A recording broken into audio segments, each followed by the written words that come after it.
आज हमने यहाँ एक प्रेस कॉन्फ्रेंस का जो है एहतमाम किया। मैं आपको बताता चलूँ कि हम नुप्रुफ के नेशनल प्रेसिडेंट जनाब बीपी सिंह राजवत का तहे दिल से शुक्रिया अदा करते हैं, जिन्होंने जम्मू कश्मीर यूटी के अंदर जो है एक मुलाजमीन की एक बोल्ड वॉइस जनाब फ़ारूक अहमद तांतरे साहब को यूटी का चेयरमैन मुंतखब किया है। हम उनका शुक्रिया अदा करते हैं और उसी के साथ साथ जो है हम अपने चेयरमैन जनाब फ़ारूक अहमद तांतरे साहब को यूटी, मैं अपने तमाम यूटी एग्जीक्यूटिव मेंबर्स और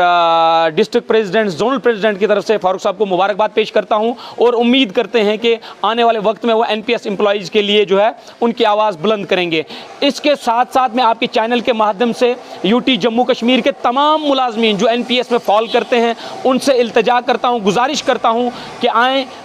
इस नुप्रुफ के बैनर के तले आपकी जो जायज़ मांग है वो under the leadership of Farooq Ahmad Tantray जो है हम ये लड़ाई लड़ने जा रहे हैं। हम आपसे गुजारिश करते हैं कि आप इस बैनर के तले आकर ज्वाइन करें और अपनी जो जायज़ हमारी मांग है वो हम सरकार तक पहुंचाएं। तो मैं आपकी चैनल से की वसादत से जनाब अपने प्राइम मिनिस्टर साहब से गुजारिश करता हूं कि अगर 3-4 स्टेट्स के अंदर ओल्ड पेंशन स्कीम का मसला हल हुआ है तो पूरी हिंदुस्तान के मुलाजमीन जो एनपीएस में फॉल करते हैं वो इस वक्त आपकी तरफ देख रहे हैं। हमें पूरी उम्मीद है कि हमारा ये जायज़ मुतालबा जो है आप इसको फुल फोर पूरा करेंगे, क्योंकि एक मुलाजिम जब अपनी पूरी सर्विस जो है वो एक डिपार्टमेंट में देता है तो आखिर में उस बुढ़ापे में एक पेंशन ही उसका सहारा होता है। हम चाहते हैं ये पेंशन जो हमसे छीनी गई है हमें इस ओल्ड पेंशन के ज़ुमरे में जो है जल्द अज जल्द लाया जाए ताकि जो ये हमारा जायज़ मुतालबा है इसको जल्द हल किया जाए।